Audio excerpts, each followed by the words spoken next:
사연을 부탁해입니다. 오늘의 사연을 소개하겠습니다.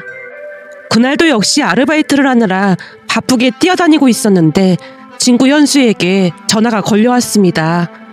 민준아, 나 현수야. 혹시 통화 가능해? 현수야. 지금 한 5분 정도는 가능할 것 같아. 네가 워낙 바쁘니까 전화도 못 하겠더라고. 다른 게 아니라 이따가 너네 집 근처에 갈 일이 있어서 그런데 혹시 잠깐 만날 수 있어? 이따가 몇 시쯤? 너도 알다시피 내가 요즘 눈꽃 뜰 새 없이 바빠서 말이야. 시간은 너한테 맞출 테니까 가능한 시간 말해줘. 근데 내가 엄청 바빠서 빨라도 밤 11시 정도에나 집에 들어갈 것 같은데 그럼 너무 늦는 거지? 아니야, 난 괜찮아. 그럼 내가 11시쯤 너네 집 앞으로 갈게. 근데 혹시 무슨 급한 일 생긴 건 아닌 거지? 그때 당시 일이 너무나 많다 보니 저도 모르게 걱정이 앞섰던 것 같습니다. 순간 제가 걱정 가득한 목소리로 묻자 현수가 대답했어요. 일은 무슨 일이 있겠어. 그냥 네 얼굴 본 지 오래돼서 그렇지. 너네 집 앞에 갈 일이 있어서 겸사겸사 보자고 한 거야. 그럼 다행이고, 너도 알다시피 내가 요즘 일이 너무 많다 보니까 혹시나 무슨 일이 생겼나 싶어서 깜짝깜짝 놀란다니까. 안도의 한숨을 내쉰 뒤 전화를 끊고 또다시 일에 집중했습니다. 일이 어찌나 많던지 시간 가는 줄 모르고 일을 하다 보니까 퇴근 시간이 됐고 급히 집으로 향했는데요. 미리 와서 기다리고 있었던 것인지 현수가 반갑게 손을 흔들었습니다. 밤 11시면 많이 어두운 시간이었음에도 멀리서도 현수가 저를 한눈에 알아보는 모습에 순간 울컥하는 마음마저 들었어요. 그도 그럴 수밖에 없었던 것이 그때 당시 참 많은 일을 겪다 보니 그 모든 상황들이 꿈인지 생시인지 분간조차 되지 않았으니까요. 해맑은 표정으로 손을 흔드는 현수 곁으로 뛰다시피 달려갔더니 현수가 제 손을 꼭 잡고 물었습니다. 밥은 먹고 이러는 거야? 그냥 삼각김밥이랑 우유로 때웠지 뭐. 바쁘더라도 밥은 잘 챙겨 먹고 일해야지. 그럼 퇴근한 거니까 잠깐 시간 되는 거지? 그렇지 뭐. 원래는 대리 뛰는 날도 있는데 너 온다고 해서 오늘은 쉬기로 했어. 너 그러다 병나는 거 아닌지 걱정이다. 괜찮아. 그나마 다행인 건 몸뚱아리는 아주 건강하다. 라며 제가 배시시 웃자 현수가 제 손을 잡아 끌며 말했어요. 사실은 나 지금까지 밥을 못 먹어서 배가 너무 고픈데 잠깐 밥 좀 같이 먹어줄 수 있지? 뭐? 아직까지 밥도 안 먹고 뭐 했어? 속이 안 좋아서 내내 못 먹고 있었는데 오랜만에 너 보자마자 막 배가 고파지는 거 있지? 내가 오다 보니까 저 밑에 삼겹살집은 늦게까지 영업한다고 하더라고. 1시간 정도만 나한테 시간 좀 내줘라. 그 정도는 해줄 수 있는 거지? 현수가 손을 잡아 끄는 바람에 다시 울컥하고 말았는데요. 그 누구보다도 현수 마음을 너무나 잘 알고 있었으니까요. 제가 저녁으로 삼각김밥을 먹었다는 말을 듣고 따뜻한 밥 한 끼 사 먹이려고 한다는 것을 단박에 알 수 있었습니다. 현수의 따뜻한 배려에 저도 모르게 눈물이 왈칵 쏟아져 나왔기에 잠시 걸음을 멈춘 채 눈물을 훔치고 있었는데요. 현수가 어리둥절한 모습으로 제게 물었어요. 민준아, 갑자기 왜 그래? 왜 그러긴 고마워서 그렇지. 고맙긴 뭐가 고마워. 우리 집이 쫄딱 망했는데도 잊지 않고 찾아와줘서 고마워서 그렇지. 우린 친구인데 그게 뭔 소리야. 그럼 넌 나를 조건만 보고 만났단 말이야? 근데 그러기에는 난 조건이 아주 형편없는 편인데 그건 아닌 것 같고. 라는 현수의 말에 제가 다시 피식 웃었는데요. 청승 그만 떨고 밥이나 먹으러 가자. 나 배고프다니까. 현수가 다시 손을 잡아 끌었습니다. 그렇게 우리는 삼겹살에 소주까지 곁들여 식사를 했어요. 오랜만에 따뜻한 밥을 먹어서 그런지 온몸의 피로가 풀리는 듯 나른한 졸음기로 가득 차 있었는데요. 식사가 웬만큼 끝나가자 현수가 제 점퍼 주머니에 뭔가를 넣었습니다. 뭔가 하고 꺼내보려고 하자 현수가 급히 말렸어요. 뭐 대단한 건 아니고 친한 친구들끼리 돈을 좀 모아봤어. 돈을 모으다니? 어머님 병원비도 꽤 나온다고 했잖아. 영색이 우리가 친구인데 모른 척 할 수 있어야지. 됐어. 이렇게 찾아와 준 것만 해도 고마운데 돈은 무슨 돈이야. 너 친구들 성의 무시하고 그러는 거 아니다. 언제 그랬냐는 듯이 현수가 차가운 말투로 말했는데요. 무시하는 게 아니라 니들한테 부담 주고 싶지 않아서 그래. 친구끼리 부담은 무슨 부담이야. 만약 내가 같은 상황이었다면 넌 모른 척 할 거야? 그건 아니지만 우리가 하루 이틀 친구도 아니고 그냥 받아. 나중에 상황 나아지면 거하게 밥이나 사던지 해. 진짜 고맙다. 내가 이 은혜는 꼭 갚을게. 제가 다시 울먹이자 현수가 어깨를 툭 치며 말했어요. 은혜는 무슨 은혜야. 나중에 밥이나 꼭 사라. 그리고 내 주제에 이런 말하기 좀 그렇지만 시간이 지나면 상황이 조금씩 나아질 거야. 그러니까 너무 낙담하지 말고 견뎌내야 해. 우리 아버지가 그러시는데 살다 보면 이런저런 일 다 겪는다고 하더라고. 그건 나도 아는데 안 좋은 일이 한꺼번에 몰아치니까 정신을 차릴 수가 없더라고.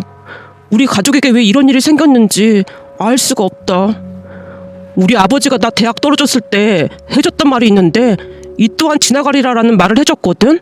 그때는 너무 힘들어서 그 말이 귀에 잘 안 들어왔었는데 나중에 대학 합격하고 나니까 그게 무슨 말인지 알겠더라고. 너도 곧 힘든 시기 지나갈 거야. 그러니까 조금만 힘내. 혹시 도움 필요하면 전화하고. 현수가 밝은 미소를 짓는 모습에 저도 모르게 고개를 끄덕였는데요. 힘든 시절 함께 해줄 친구가 있다는 것에 큰 위안을 받았습니다. 잠시 후 현수가 제게 쇼핑 봉투 하나를 더 건넸어요. 이건 별거 아닌데 우리 엄마가 반찬 좀 만들었다고 주시더라고.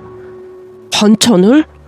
엄마가 병문안 가봐야 하는 거 아니냐고 하시는데 우선 내가 너랑 얘기해 본다고 했어. 그리고 엄마가 가끔 반찬 정도는 만들어주고 싶다고 하시니까 알고 있고. 죄송해서 어떻게 그래. 죄송하긴 뭐가 죄송하냐. 그동안 네가 착하게 살아서 그런 거니까 이럴 땐 그냥 도움 받아도 돼. 라며 현수가 반찬이 든 봉투를 건넸는데요. 몸보신이 될 만한 반찬들이 가득했습니다. 그렇게 현수는 돌아갔지만 그날만큼은 많은 사람들이 응원하고 있다는 생각에 집으로 돌아오는 발걸음이 한결 가벼웠다고 해야 할까요? 응원해주는 모든 분들을 위해서라도 열심히 살아야겠다는 생각뿐이었거든요. 잠시 우리 가족 이야기를 하자면 평생을 회사만 다니던 아버지께서 어느 날 사업을 한다고 선포를 했고 엄마가 아버지를 뜯어 말렸습니다. 여보, 사업이 쉬운 것도 아닌데 그냥 회사 다니는 게 낫지 않을까? 월급쟁이에서는 평생 돈 못 번다니까 그런다. 나랑 같이 입사했던 내 동기는 진즉에 회사 그만두고 사업해서 지금 떵떵거리고 살잖아. 그때 그 동기가 나랑 같이 나가서 사업하자고 했었는데 그때도 당신이 말리는 바람에 내가 아직도 일하고 살고 있잖아. 그때 나도 같이 사업했어봐. 우리도 지금 떵떵거리고 살고 있을걸? 아버지가 원망 가득한 표정으로 엄마를 바라봤지만 엄마도 지지 않고 대답했습니다. 내가 아무리 생각해봐도 당신은 사업 체질이 아닌 것 같으니까 그렇지. 사업이라는 게 말처럼 그렇게 쉬운 게 아니라니까. 내 주변에도 보면 사업하다 잘못된 사람들이 한둘이 아니라고 내가 몇 번이나 말했잖아. 난 말이야 크게 부자 되고 싶은 생각도 없어. 지금처럼 벌어서 자식들 가르치고 조금 쪼들리면 아껴서 알뜰히 살면 되잖아. 혹시 돈 때문에 불만인 거면 이제 자식들도 다 크고 했으니까 나도 일자리 알아볼게. 당신이 경력이 있는 것도 아닌데 어디서 그냥 막 뽑아준대? 이 사람아, 일 다니는 게 그렇게 쉬운 게 아니거든. 그리고 설령 당신이 일자리를 구한다 치더라도 종일 일하고 얼마나 받을 것 같아. 이렇게 세상 물정을 모른다니까. 왜? 내 친구 중에서도 요즘 다시 일 다니는 친구가 있는데 마트 계산원으로 일하면서 200도 넘게 받는 친구가 있어. 그게 얼마나 힘든 일인 줄 알고 나는 소리야. 체력도 약한 사람이 일은 무슨 일이야. 쓸데없는 소리 하지 말고 살림이나 잘할 생각해. 그리고 이미 사업하기로 다 얘기 끝났으니까 그런 줄 알아. 아버지는 이미 결심을 한 듯 엄마 말을 귓등으로도 듣지 않았습니다. 그 뒤에도 두 분이 한동안 말다툼을 이어가고 있던 중 아버지 휴대폰이 울렸고 사업 준비 때문에 나가봐야 한다며 후다닥 밖으로 나갔어요. 그 모습을 지켜보던 엄마가 걱정스레 입을 뗐습니다. 아무리 말려도 말을 듣질 않으니 보통 걱정이 아니야. 내가 볼 때는 이미 결정한 것 같은데 엄마가 말려서 될 일이 아닌 것 같아. 그러게 말이야. 뭐에 한번 꽂히면 말을 들어먹질 않으니 참 걱정이야. 그때는 내가 울며불며 말려서 포기했는데 그 동기란 사람이 사업해서 큰 부자가 됐다고 내내 원망했잖아. 그러게. 근데 아버지 입장에서는 조금 억울할 수도 있을 것 같긴 해. 내가 볼 때는 네 아버지는 절대 사업할 체질이 아닌데 진짜 걱정이 태산이다. 라며 엄마가 긴 한숨을 내쉬었지만 아버지는 이미 사업에 마음을 빼앗긴 채 그 누구의 말도 듣지 않았습니다. 그 뒤 결국 아버지는 회사에 사표를 냈고 지인분과 함께 사업을 시작했습니다. 사업을 시작할 때는 너무나 바쁘다 보니 얼굴 보기조차 힘들었는데요. 차츰 상황이 좋아지는 것인지 어느 날은 아버지가 집에 와서 기쁜 목소리로 말했습니다. 거봐, 내가 뭘 했어. 잘 될 거라고 했지. 우리 이번 달 매출이 어마어마하다니까. 이제 우리 가족들도 떵떵거리고 살 수 있을 거니까 조금만 기다려봐. 여보, 사업하는 사람이 그렇게 경거망동하면 안 되는 거야. 이왕 시작한 거 잘해야 하니까 항시 신중하고 또 신중하게 행동해. 걱정하지 마. 그동안 회사에서 일할 만큼만 해도 절대 망할 일 없다니까. 라고 말하던 아버지 입이 귀에 걸려 있었습니다. 아버지 사업은 나날이 번창해갔고 반대만 하던 엄마도 조금씩 마음을 놓는 듯해 보였습니다. 평생을 아끼면서 살던 엄마에게 아버지가 명품백도 선물하고 회사 다닐 때보다 훨씬 많은 돈을 가져다 주곤 했으니까요. 그렇게 한 1년 반 동안은 아무런 걱정 없이 풍족한 생활을 했는데요. 세상은 결코 호락호락하지 않았다고 해야 할까요? 승승장구를 거듭하던 사업은 뜻하지 않은 문제로 인해 내리막길을 걷기 시작했고 한번 내리막길을 걷기 시작하자 걷잡을 수가 없었습니다. 어느 날 집에 들어갔더니 아버지가 눈물을 흘리며 엄마에게 사과를 했어요. 여보, 그때 당신 말을 들었어야 했는데 정말 미안해. 이미 이렇게 된 거 어쩔 수 없잖아. 다시 시작하면 되니까 다른 회사 알아볼 생각해. 엄마가 최대한 내색하지 않고 아버지를 위로했는데요. 아버지가 더욱 충격적인 사실을 털어놨습니다. 저기, 이 집도 곧 넘어갈 것 같아. 뭐? 집까지? 정말 미안해. 우리 이제 어디 가서 살지? 아버지의 말에 엄마가 땅이 꺼져라 한숨을 내쉬다가 다시 평정심을 유지하려 노력한 채 대답했습니다. 우선은 그동안 모아놓은 돈이 좀 있으니까 그 돈으로 작은 전셋방이라도 하나 알아보던지 해야지 뭐. 그럴 만한 돈이 있겠어? 그동안 사업 잘 된다고 당신이 사줬던 명품백이랑 돈 될 만한 거 다 팔고 하면 얼추 작은 전셋집 하나 정도는 될 것 같아. 혹시 몰라서 내가 모아놓은 돈도 있고 말이야. 그러니까 당신도 정신 바짝 차리고 앞으로 헤쳐나갈 생각해. 당신이 그렇게 쭉 처져 있으면 될 일도 안 되기 마련이야. 여보, 말이라도 그렇게 해줘서 정말 고마워. 부부인데 그건 당연한 거지. 나랑 같이 사업하던 친구는 아내가 이혼하자고 이혼 서류 내밀었다고 하더라고. 뭐? 사업이 망했다고 이혼 서류를 내밀었다고? 그래서 그 친구 지금 난리도 아니던데. 당신은 내 편이 되어줘서 정말 고마워. 평생을 함께 하기로 했는데 사업 좀 망했다고 이혼을 하다니 그건 너무 심한 것 같네. 앞으로 나도 나가서 돈 벌고 하면 그냥저냥 먹고 살 수는 있을 거니까 당신은 너무 걱정하지 마. 여보, 말만이라도 정말 고마워. 그날 아버지는 엄마 말을 듣지 않았던 것을 뼈저리게 후회했는데요. 그동안은 여리여리하게만 보이던 엄마의 또 다른 모습을 봤다고 해야 할까요? 집안에 위기 상황이 닥치자 엄마는 그 누구보다 강한 모습으로 위기를 헤쳐나가기 위해 최선을 다했습니다. 가족들을 위해 모든 자존심을 다 내려놨다고 해도 과언이 아니었으니까요. 다음 날부터 엄마가 여기저기 전화를 하기 시작했는데요. 일자리 구하기가 쉽지 않다는 생각이 들었던 것인지 결국에는 엄마가 친구에게까지 전화를 했습니다. 성희야, 잘 지냈지? 그래, 나도 잘 지내고 있어. 저기 다른 게 아니고 니네 집 식당 하잖아. 혹시 일자리 하나 알아봐 줄 수 있을까 해서 연락했어. 아니, 다른 사람이 아니고 내가 가서 일 좀 해보려고 해. 그게 말이야. 우리 남편 사업이 잘못돼서 그냥 손 놓고 있을 수가 없어서 어렵게 전화했어. 난 설거지도 괜찮고 다 괜찮으니까 꼭 좀 부탁할게. 그래, 고맙다. 연락 기다리고 있을게. 라며 엄마가 전화를 끊다가는 땅이 꺼져라 한숨을 내쉬었어요. 그 모습에 제가 다가가 조용히 물었습니다. 엄마, 괜찮은 거야? 그럼 괜찮지. 넌 아무 걱정하지 말고 공부나 열심히 해. 이 와중에 공부가 되겠어? 그래서 말인데 나도 아르바이트 알아보고 있어. 아르바이트는 무슨 아르바이트야. 엄마도 지금 일자리 알아보고 있고 아빠도 최선을 다하고 있으니까 니들은 걱정할 거 없어. 내 학비 정도는 내 손으로 벌고 싶어서 그래. 무리되지 않게 알아서 잘 할게. 라며 엄마를 설득한 뒤 아르바이트를 시작했습니다. 그때까지만 해도 온 가족이 똘똘 뭉쳐서 위기를 헤쳐나가기 위해 노력했는데요. 다행히 친척분들도 큰 도움을 주셨어요. 어느 날은 큰아버지가 불러서 갔더니 조용히 말을 꺼냈습니다. 민준아, 요즘 많이 힘들지? 아니에요. 저보다 부모님이 더 힘드신걸요. 내가 듣자 하니 아르바이트도 시작했다면서. 지금껏 편히 살았는데 이제라도 정신 차리고 열심히 살아야죠. 재수씨도 그렇고 너도 그렇고 그리 말해주니까 내가 다 고맙구나. 사업한다고 했을 때 내가 더 뜯어 말렸어야 했는데 내내 후회가 되는구나. 큰아버지가 허공을 응시한 채 양미간을 잔뜩 찌푸렸는데요. 아버지는 집안의 막내로 큰아버지와는 나이 차이가 많이 났기에 할머니께서 늘 말씀하시곤 했습니다. 막내는 네 큰형이 어버 키운 거나 마찬가지야. 그러니까 형한테 잘하고 살아.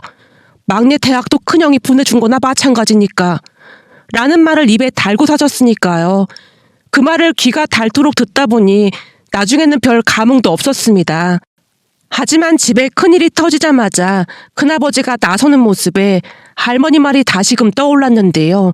그날 큰아버지가 저를 불러서 갔더니 놀랄만한 말을 꺼냈거든요. 이걸로 대학 학비 보태라. 아니에요. 괜찮아요. 저도 지금 벌고 있고 정 안 되면 학자금 대출 알아봐도 되는걸요. 학자금 대출은 이자 안 나가는 줄 알아? 정 미안하면 나중에 취업해서 원금만 갚던지 하고 얼른 받아둬. 형편이 그럴 때는 자존심이고 뭐고 다 버릴 줄도 알아야 하는 거야. 그래도 죄송해서 그렇죠. 죄송하긴 뭐가 죄송해. 민준아, 너 큰아버지가 왜 큰아버지인 줄 아냐? 아버지를 대신할 수 있어서 큰아버지라고 부르는 거야. 그러니까 넌 다른 거 신경 쓸 거 없고 공부에 열중해야 한다. 라는 큰아버지의 말에 옆에 있던 큰엄마도 말을 보탰습니다. 그래 민준아, 우리가 조카한테 이 정도도 못 해주겠니? 괜찮으니까 받아. 그리고 지금은 힘들겠지만 조금만 힘내자. 알겠지? 큰엄마가 따뜻한 손길로 등을 토닥여 주셨는데요. 순간 눈물이 왈칵 쏟아져서 눈물을 펑펑 쏟으며 저도 모르게 두 분께 큰 절을 올렸습니다. 힘든 와중에도 따뜻한 가족들이 있어서 제게는 너무나 큰 힘이 됐으니까요. 그렇게 저는 큰 걱정 없이 학업을 이어갈 수 있었고 그 어느 때보다 더 열심히 공부를 했습니다. 그때 당시에는 무조건 좋은 회사에 취업을 해야 한다는 생각뿐이었으니까요. 그런데 설상가상이라고 했던가요? 무리하게 일을 하던 엄마가 쓰러져서 병원에 갔고 정밀 검사를 받았더니 갑상선 암이라는 말을 하는 게 아니겠어요. 몸이 아팠음에도 참고 일을 하다 보니 더욱 무리가 된 것 같았습니다. 아무래도 짧은 시간 동안 너무나도 많은 일이 있었다 보니 스트레스까지 겹쳐서 더욱 그리 된 게 아닌가 싶었어요. 그 뒤 엄마는 수술을 한 뒤 건강관리를 해야만 했고 저는 결국 휴학을 한 채 돈을 벌기 위해 고군분투를 하고 있었습니다. 하나뿐인 여동생도 대학 입학을 앞두고 있었기에 제게는 선택의 여지가 없었으니까요.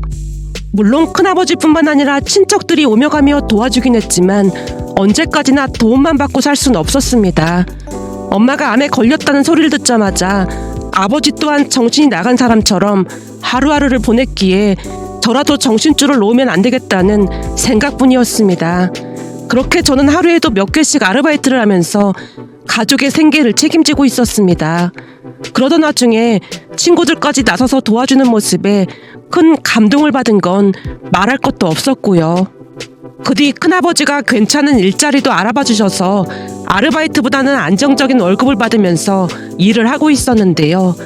또다시 큰일이 일어날 줄 누가 알았겠습니까? 제 일이 운전을 하는 일이다 보니 그날도 운전을 해서 가고 있었는데 진눈깨비가 내렸고 정말 조심조심 운전을 했습니다. 그런데 잠시 후 좁은 골목길을 지나가다가 그만 주차되어 있던 자동차를 들이받고 말았습니다. 순간 별의별 생각이 다 들었는데요. 안 좋은 일이 계속 일어나다 보니 참을 수 없는 분노가 치밀어 올랐습니다. 우선 자동차에 적힌 전화번호로 전화를 걸어서 사고 소식을 전했더니 차주분께서 나오겠다고 대답하는 모습에 전화를 끊고 기다리던 중 왠지 모를 분노가 다시 치밀어 올랐습니다. 아마도 그동안 계속해서 안 좋은 일이 생기다 보니 왜 우리에게만 이런 일들이 생길까 하는 억울한 마음뿐이었으니까요. 그렇게 차주분을 기다리고 있던 순간 눈물이 앞을 가려서 온 세상이 뿌옇게 변해 있었고 결국 자리에 주저앉아서 펑펑 눈물을 쏟고 있었는데요. 잠시 후 차주분이 뛰어왔는데 눈물을 쏟고 있던 제게 당황한 목소리로 물었어요. 혹시 어디 다친 거예요? 아닙니다. 다친 건 아닌데 그냥 눈물이 나서요. 정말 죄송합니다. 괜찮습니다. 내가 바빠서 잠깐 여기 세워뒀는데 내 잘못이 크네요. 많이 놀랐죠? 네? 아닙니다. 주차선 안에 주차하신 거니까 제가 잘못한 게 맞는걸요? 저기 그냥 가세요. 차는 내가 알아서 처리할 테니까. 네? 그게 무슨 말씀이세요? 괜찮으니까 그냥 가도 돼요. 차주분이 제 등을 떠밀었지만 의심스러운 생각이 들어 제가 다시 말을 꺼냈습니다. 아닙니다. 제가 사고를 냈으니까 처리를 해야죠. 저기 사실은 내가 저기 교회 목사예요. 딱 보니 아직 학생 같은데 이건 내가 알아서 처리할 테니까 그냥 가도 돼요. 젊은 사람이 얼마나 놀랐겠어. 그냥 우리 조카 같아서 하는 말이니까 그냥 가도 돼요. 차주분이 당신의 신분을 밝히고 다시 말을 했는데요. 제가 어리둥절한 표정으로 여전히 서 있자 다시 말을 꺼냈습니다. 혹시 나중에 문제 생길까봐 그래요? 설마 내가 목사인데 거짓말 하겠어요? 대신에 나중에 학생도 같은 일이 생겨서 상대방이 학생같이 당황하고 있거나 어려운 처지에 있는 분이라면 나처럼 딱 한 번만 눈 감아줘요. 정말 감사합니다. 혹시 명함이라도 하나 주시면 나중에 꼭 은혜 갚겠습니다. 아닙니다. 방금 전에 했던 약속만 잘 지켜주면 됩니다. 약속할 수 있죠? 네, 알겠습니다. 만약 같은 일이 생기면 저도 꼭 목사님처럼 도움을 주겠습니다. 그럼 됐어요. 운전 조심해서 하고요. 라며 차주분이 입가에 미소를 머금은 채 손을 흔들며 요요히 사라졌는데요. 방금 전까지만 해도 원망스럽기만 하던 세상이 순간 다시 밝아지는 기분이었어요. 억울했던 마음이 눈 녹듯 녹아버렸으니까요. 그 뒤 저는 그 누구보다도 열심히 살았습니다. 비록 시간이 오래 걸리긴 했지만 대학도 졸업했고 나름 중견기업에 취직도 했습니다. 물론 여전히 풍족하진 않지만 큰 문제 없이 잘 지내고 있었는데요. 엄마도 건강을 회복했고 아버지도 그 어느 때보다 하루하루를 열심히 사셨어요. 그러던 어느 날은 점심 식사를 하던 중 회사 여자 동기가 제게 물었어요. 민준 씨는 여자친구 있어요? 여자친구 사귈 시간도 없는걸요. 아니지, 평생 결혼이나 할 수 있을지 모르겠네요. 왜요? 민준 씨 정도면 완전 괜찮은데?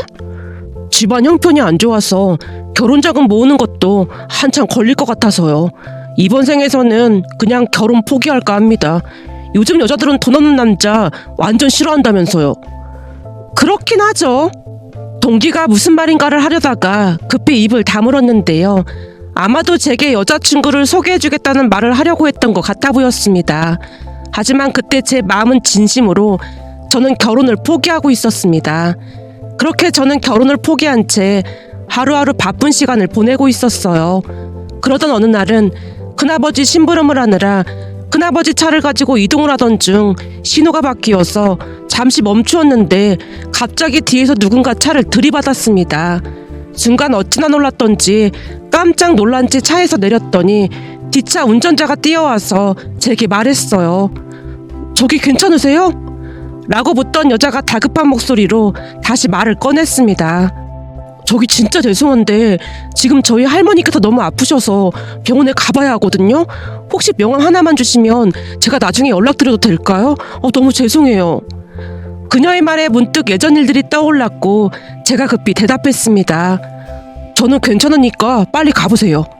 정말 죄송합니다. 이건 제 명함이고요. 저기 저 진짜 급해서 그런데 명함 좀 주시겠어요? 제가 빠른 시간 안에 연락드리겠습니다.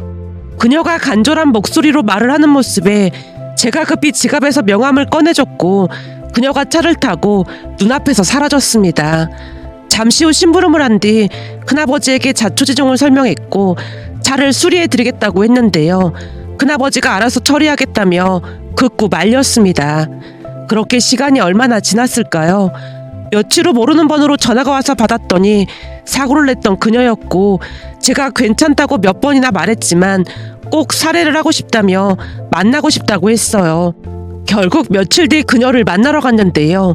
그 자리에 그녀의 가족들이 전부 앉아있는 게 아니겠어요. 그러니까 할머님과 부모님까지 전부 앉아 계셨어요. 믿기지 않는 광경에 제 동공이 커져 있었는데요. 그녀의 할머님이 자리에서 일어나 반겼습니다. 어서 와요. 젊은 사람이 어쩜 그리도 배려심이 많을까나. 그날은 정말 고마웠어요. 아닙니다. 괜찮습니다. 그날 젊은이 아니었음 진짜 큰일 날 뻔했어요. 갑자기 배에 참을 수 없는 통증이 밀려와서 눈앞이 노래져서 그 길로 저승길 가는 줄 알았다니까. 내가 할머니 때문에 못 살아. 내가 얼마나 무서웠는 줄 알아? 그러게 내가 조금만 먹으라고 했더니 무슨 먹방 유튜버처럼 먹으니까 완전 급체한 거잖아. 그러게 말이다. 그날 눈앞이 쎄노래지는데 눈앞이 캄캄해지더라니까. 근데 젊은 사람이 어쩜 그렇게 배려심이 많을 수가 있을까나. 우리 손녀한테 빨리 가보라고 했다며. 아닙니다. 별일 아니었는걸요. 별일 아니긴 뭐가 별일이 아니야.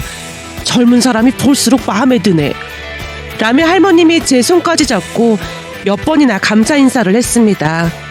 그렇게 얼떨결에 그 집 가족들과 식사까지 하게 됐는데요.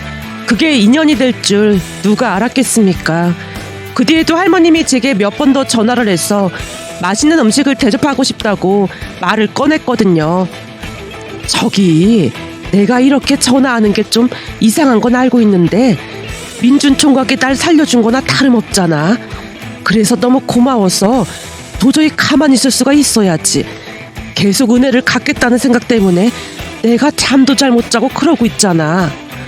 아닙니다. 며칠 전에 밥 사주신 것만으로도 충분한걸요. 아니지. 그럴 순 없지. 생각해보게나. 다른 것도 아니고 내 목숨을 살려줬는데 당연히 그에 합당한 대우를 받아야 하는 게 맞는 거지. 라며 할머님이 계속해서 식사를 하자고 설득을 했고 차마 거절할 수가 없어서 약속 장소로 나가게 됐습니다. 그러면서 할머님의 속내를 눈치채게 됐는데요. 할머님은 저와 손녀를 이어줄 생각이신 듯해 보였습니다. 할머님이 눈치를 보며 말을 꺼냈거든요. 내가 웬만하면 이런 얘기 안 하는데 젊은이가 참 마음에 들어서 그러거든. 혹시 여자친구 있나? 아니요. 저는 결혼 생각이 없어서 여자친구도 없습니다. 라며 제가 그동안 있었던 이야기를 전부 이야기했는데요. 할머님께서 어찌나 경청을 하면서 호응을 해주시던지 술술 막힘없이 이야기를 했던 것 같습니다. 제 이야기를 듣던 할머님이 안타까운 표정으로 말했어요. 요즘 젊은 사람들은 너무 돈돈해서 문제야. 근데 우리 나이쯤 되면 돈보다 더 중요한 게 있다는 걸 알게 될 거야. 물론 돈도 중요하긴 하겠지. 그치만 돈보다 더 중요한 것도 있기 마련인 거야. 자네 아버지 사업 잘못됐을 때 친척들이 큰 힘이 됐다며. 네, 특히나 큰아버지 큰어머니가 큰 힘이 되어주셨어요. 그렇지, 그게 가족인 거야. 그런데 겨우 돈 때문에 그런 소중한 가족을 만들 기회를 그냥 놓쳐버린다는 게 말도 안 되는 거잖아. 우리 집안도 민준 총각 집안만큼이나 화목한 집안이거든. 그래서 말인데 우리 손녀랑 민준 총각이랑 참 잘 어울릴 것 같거든. 결혼 그런 거 생각할 거 없고 우선 그냥 밥이나 몇 번 먹는다는 생각으로 우리 손녀랑 만나봐. 내가 볼 땐 둘이 천생연분이야. 라며 할머님이 적극적으로 만남을 주선했고 얼마 뒤 우리는 정말로 연인 사이가 됐습니다. 여자친구 가족들도 모두 환영하는 분위기였는데요. 반년쯤이 지나자 여자친구 아버님이 먼저 결혼 이야기를 꺼냈어요. 인성도 바르고 참 잘 큰 것 같은데 되도록 빨리 결혼식을 올리는 건 어떤가? 네? 결혼식이요? 그래, 빨리 결혼해서 자리 잡는 것도 나쁘지 않더라고. 우리도 대학 졸업하자마자 결혼해서 지금 잘 살고 있거든. 저기 그게 사실은 제가 아직 모아놓은 돈이 없어서 당장 결혼은 좀 힘들 것 같습니다. 제가 힘겹게 대답하는 모습에 여친 아버님이 다시 말을 꺼냈습니다. 집안 형편이 안 좋다는 얘기는 이미 들었네. 근데 그게 뭐 대수겠어? 그래도 결혼하려면 남자가 전셋집 정도는 구해야 하고 결혼식 비용도 만만치 않다고 들었습니다. 이 사람아, 지금이 어떤 세상인데 남자가 집을 해와? 자네 지금 조선시대 이야기하는 건가? 네? 그게 주변에서 다들 남자가 집을 해가야 한다고 하던데요. 형편이 되는 쪽이 하면 되는 거지. 그게 뭔 상관이야? 라며 여친 아버님이 큰 소리로 웃고 있자 옆에 계시던 할머님도 별일 아니라는 듯이 말했어요. 그럼 우선은 내가 살던 그 집에 들어가서 살면 되겠네. 맞네요. 그 집 전세 만기되면 거기 들어가서 살라고 하면 되겠네요. 그렇지. 거기에 있는 살림도 다 우리 거니까 그냥 들어가서 살면 될 거야. 세입자가 잘 들어와서 깨끗하게 잘 썼을 거야. 라며 여친 가족들이 빨리 결혼을 하라고 등을 떠밀다시피 했는데요. 할머님 말씀에 따르면 여자친구가 가족들에게 독신으로 살겠다고 선포를 했다는데 외동딸이다 보니 다들 걱정이 이만저만이 아니었답니다. 그러던 와중에 저를 만난 날부터 제게 호감을 보이는 듯하자 어떻게든 연결해주기 위해 가족들이 대거 출동을 했던 거였고요. 결국 얼마 뒤 우리는 결혼식을 올렸습니다. 문득 정신을 차려봤더니 제가 결혼식장에 서 있었다고 해야 할까요? 그렇게 우리는 결혼을 했고 지금은 아주 행복하게 잘 살고 있답니다. 결혼을 하고 나서는 도움을 주신 분들께 은혜를 갚으며 살고 있는데요. 문득 며칠 전 그때 큰 도움을 주셨던 목사님이 생각나서 찾아갔더니 반갑게 맞아주시면서 오히려 차를 대접해 주시는 모습에 만감이 교차하면서 많은 분들에게 감사한